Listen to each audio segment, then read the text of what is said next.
नमस्कार दोस्तों, मैं गौरव खरे एक बार फिर से स्वागत करता हूं आप सभी का आपके अपने चैनल एजुकेशन गुरु हब पर। दोस्तों, आज जो हमारा टॉपिक है बड़ा इंटरेस्टिंग टॉपिक है। आप लोगों से जो मुझे अब तक की वीडियोस पर फीडबैक मिल रहा है, इसके लिए बहुत बहुत धन्यवाद आप लोगों का कि आप लोग लाइक कर रहे हैं, शेयर कर रहे हैं और सब्सक्राइब कर रहे हैं मेरा चैनल।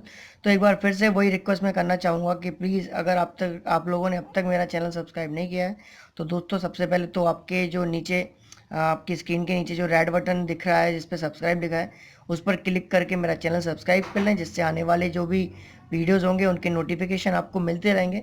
और साथ में आपको बहुत बहुत शुक्रिया कहना चाहूँगा कि जो अब तक आप लोगों का रिस्पांस मेरे वीडियोस पे मिला है, इसके लिए बहुत बहुत शुक्रिया।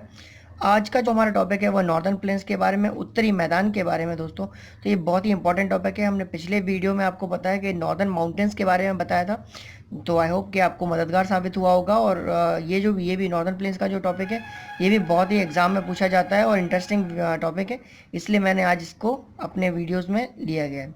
तो दोस्तों, आप लोग देखते रहिए। तो फ्रेंड्स, जैसा कि आप देख रहे हैं कि यहाँ पर मैंने इंडिया का मैप बनाया है और उसमें आप देखेंगे नॉर्दर्न प्लेन्स के बारे में लिखा है। तो ये जो एरिया है, मैं आपको बताऊं कि ये जो मैंने एरिया इंडिकेट करा है, ये पूरा नॉर्दर्न प्लेन्स है, जो कि आपने पिछले वीडियो में मेरे देखा होगा कि यहाँ पर मैंने दिखाया गया था कि नॉर्दर्न माउंटेन्स थे।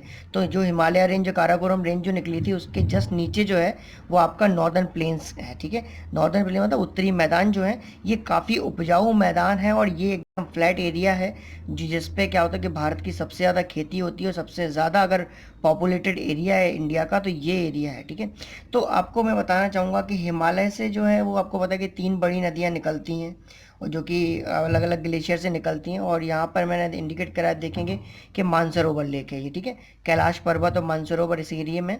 तो यहाँ से जो एक नदी निकली है, आप देखेंगे ये जो देखो, जम्मू कश्मीर और हिमाचल प्रदेश होते हुए जम्मू कश्मीर से ये पाकिस्तान जाती हुई, तो ये सिंधु नदी है जो अरब सागर में मिल जाती है, इसको इंडस रिवर भी बोलते हैं। तो ये जो नदी है ये मानसरोवर लेक से निकलती है, ये भी बहुत बड़ी रिवर है जो इस एरिया को इफेक्ट करती है। और फिर आप देखेंगे कि एक और नदी है, जो ये नदी जा रही है, आप देखेंगे हिमाचल प्रदेश से निकलती हुई, ये मानसरोवर लेक से ये भी निकलती है और ये हिमाचल प्रदेश होते हुए हरियाणा और पंजाब के एरिए से पाकिस्तान में चली जाती है और यहाँ पर आके ये इंडस रिवर में मिल जाती है। ठीक है, तो ये जो नदी है ये सतलज नदी है। ये बहुत ही पंजाब, जैसे आपको पता है, काफ़ी उपजाऊ जगह है, यहाँ पर काफ़ी खेती किसानी की जाती है। तो ये इन जो सतलज रिवर है ये बहुत इंपॉर्टेंट है जो नॉर्दर्न प्लेन्स हैं इनके समझने के लिए। दूसरी बात करें हम कि जी, आपको ये नदी दिख रही होगी, ये देखिए आप, जैसे तो अपन ने गंगा रिवर बेसिन का एक वीडियो मैंने आपको बताया था कि गंगा रिवर, गंगा यमुना बेसिन जो है, गंगा रिवर जो है वो कहाँ से ओरिजिनेट होती है। तो ये आप देखेंगे गंगोत्री ग्लेशियर है यहाँ पे, तो यहाँ से ये निकलती है और ये ऐसे करके, और ये उत्तर प्रदेश, बिहार, बंगाल होते हुए और बांग्लादेश में यहाँ पे, अरे बे ऑफ बंगाल में चली जाती है। तो ये एरिया जो है ये गंगा रिवर में, तो गंगा बेसिन के नाम से जाना जाता है क्योंकि यहाँ पे गंगा रिवर फ्लो होती है। दूसरी बात करें आपके, एक और जैसे मानसरोवर लेक से आप देखेंगे एक रिवर निकलती है जो तिब्बत में सांगपो के नाम से जानी जाती है। ठीक है, ये सांगपो रिवर आगे चल के यहाँ आएंगे, आप देखें तो ये इंडिया में जैसे ही आती है तो ये ब्रह्मपुत्रा रिवर कहलाने लगती है, और ये ब्रह्मपुत्रा ऐसे करके फिर यहाँ पर मेघना करके, और बांग्लादेश में मेघना के नाम से जानी जाती है, और यहाँ पे जमुना के नाम से भी जानी जाती है कुछ इलाकों में। तो ये भी फिर गंगा के साथ मिलके यहाँ पे डेल्टा बनाती है। ठीक है, तो ये 3 रिवर जो हैं, सतलज, गंगा और ब्रह्मपुत्र, ये 3 रिवर जो है पूरे नॉर्दर्न प्लेन्स में बहती हैं और ये बहुत ही उपजाऊ ज़मीन यहाँ पे बनाती हैं। ठीक है, तो हम बात करते हैं, तो इसीलिए आपके जो नॉर्दर्न प्लेन्स हैं इनको 3 कैटेगरीज में, 3 भागों में इसको डिवाइड करा गया है। ठीक है, क्योंकि यहाँ पे आपको बताऊँ कि नदियों के द्वारा जो मिट्टी बह के आती है, जो सेडिमेंट्स आते हैं इनके द्वारा बह के, उनसे क्या होता है कि ये पूरी जगह जो है ये भारत का सबसे उपजाऊ एरिया है, इसीलिए यहाँ पे भारत की सबसे ज़्यादा पॉपुलेशन बसती है। ठीक है, क्योंकि आपने देखा होगा जितने भी बड़े शहर हैं वो सारे इन्हीं ज़्यादातर नदियों के किनारे हैं। अब देखो यूपी में जितने भी बड़े शहर हैं वो गंगा यमुना बेसिन के किनारे, यही एरिया में होते हैं।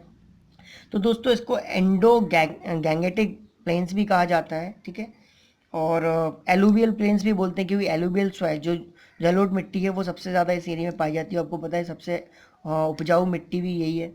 तो आप देखें कि नदियों से जो बह के जो सेडिमेंट्स आते हैं, जो मिट्टी आती है, वो पूरे एरिया को क्या बनाती है, उपजाऊ बनाती है। ठीक है, तो इसलिए एलुवियल प्लेन्स भी बोलते हैं और इसको एंडो गैंगेटिक प्लेन्स भी कहते हैं। अब मैं बताऊं कि इसको जो है ये 3 बेसिन्स में बांटा गया है। ठीक है, ये जो पूरा नॉर्दर्न प्लेन्स है इसको 3 कैटेगरीज में 3 डिवाइड बाँटा गया है, इसको देखेंगे आप। तो एक जो है वो उसका नाम है सतलज बेसिन, क्योंकि इस एरिया से सतलज रिवर निकलती है तो इसको सतलज बेसिन के नाम से जाना जाता है। और एक बेसिन जो है उसको बोलते हैं अपन गंगा बेसिन, जो आप ये देखो अलग कलर से मैंने इसको इंडिकेट करा है यहाँ पे। तो गंगा नदी जहाँ से फ्लो होती है पूरे एरिया से, ये भी बहुत उपजाऊ जगह है, इसको गंगा बेसिन के नाम से जानते हैं। अब तीसरा जो है वो है आपका ये जो सांगपो रिवर आती है फिर ब्रह्मपुत्रा के नाम से जानी जाती है। तो ये ब्रह्मपुत्रा जो यहाँ पर ब्रह्मपुत्र जो नदी बहती है, ये पूरा ब्रह्मपुत्र बेसिन के नाम से जाना जाता है, ठीक है। तो दोस्तों आज अगर देखा जाए यहाँ से पंजाब से लेके और ये पूरा यहाँ पर आसाम अरुणाचल प्रदेश तक ये पूरा नॉर्थन प्लेन्स फैले हुए हैं, ठीक है। तो अगर देखा जाए इसकी अगर लेंथ देखी जाए, इसकी लंबाई देखी जाए यहाँ से यहाँ तक की, मतलब पंजाब से लेके और ये असम तक का पूरा एरिया देखा जाए, अरुणाचल प्रदेश तक का, तो ये 2500 किलोमीटर में फैला हुआ है, यहाँ से यहाँ तक का 2500। और इसकी अगर एवरेज ब्रिथ देखी जाए तो एवरेज ब्रिथ जो है वो करीब करीब 200 किलोमीटर है, ठीक है। तो अब जैसे नॉर्दर्न माउंटेन्स जो था वैसे ही उसी प्रकार से नॉर्दर्न प्लेन्स भी नॉर्दर्न माउंटेन्स के फुटहिल्स पे फैला हुआ है। ये पूरा फ्लैट एरिया है, ये हिली एरिया नहीं है, फ्लैट एरिया है, इसलिए यहाँ पर खेती किसानी के लिए बहुत ही उपजाऊ है। दूसरी चीज़ बड़ी नदियाँ निकली हैं, इसलिए क्या है यहाँ पर सिंचाई व्यवस्था भी अच्छी है। और यहाँ पर आपको बताऊँ सतलज जो रिवर है, सतलज बेसिन की हम बात करते हैं अगर, तो सतलज बेसिन इतना इंपॉर्टेंट है क्योंकि सतलज नदी यहाँ से निकलती है। तो और साथ में ये आके इंडस की भी ट्रिब्यूटरी रिवर है, काफ़ी बड़े एरिया में निकलती है, पंजाब से होते निकलती है। तो पंजाब में जो मेन सोर्स ऑफ इरिगेशन है वो सतलज रिवर है, ठीक है। और वैसे पंजाब में तो 5 नदियाँ और भी निकलती हैं। तो पंजाब तो सतलज हो गया, सतलज रिवर जो है वो हरियाणा और पंजाब दोनों की सिंचाई व्यवस्था को संभालती है, ठीक है। तो ये रिवर यहाँ पे है। दूसरी चीज़ ये मानसरोवर लेक से निकलती है, ये जानना भी आपको ज़रूरी है, ठीक है। और बाद में आगे आके इंडस रिवर में मिल जाती है। आपको याद होगा कि यहाँ पर जो है सबसे जो मतलब एक तरीके से बहुत बड़ा एरिया जो कवर करता है वो भाखड़ा नंगल डैम है, जिससे कि पूरा एरिया में सिंचाई व्यवस्था देखी जाती है। तो सतलज बेसिन बहुत उपजाऊ है, जो राजस्थान के थोड़े से ये हिस्से में हिमाचल प्रदेश तक, ये पूरा जम्मू कश्मीर का कुछ हिस्सा टच करता है, ये पूरा एरिया पूरा सतलज बेसिन में आता है। अब बात करते हैं अपन गंगा बेसिन की। तो गंगा बेसिन जो है इसको आपको पता है कि फूड बाउल ऑफ इंडिया भी कहा जाता है, मतलब खाने का कटोरा, कि जो मतलब इतना बड़ा एरिया है ये गंगा बेसिन का, और सबसे ज़्यादा उपजाऊ, सबसे ज़्यादा फर्टाइल बोला जाए, सबसे ज़्यादा पॉपुलेटेड, कि यहाँ पे लाखों की जनसंख्या, करोड़ों की जनसंख्या में लोग रहते हैं। तो ये एरिया भी बहुत उपयोगी है। यहाँ पे गन्ने की खेती होती है, आपको पता होगा। और जैसे वीट हो गया, राइस हो गया, जूट हो गया, ये सब यहाँ पे बहुत उगाया जाता है, ठीक है। और पूरी भारत तो ठीक है, पूरी दुनिया में यहाँ से फिर खाने का इम्पोर्ट करा जाता है, एक्सपोर्ट करा जाता है, सॉरी। तो ये एरिया पूरा बहुत ही उपयोगी है। तो इसको आपको ये फूड बाउल ऑफ इंडिया के नाम से भी जाना जाता है, और भारत का सबसे पॉपुलेटेड एरिया गंगा बेसिन है। अब हम बात करते हैं ब्रह्मपुत्रा बेसिन की।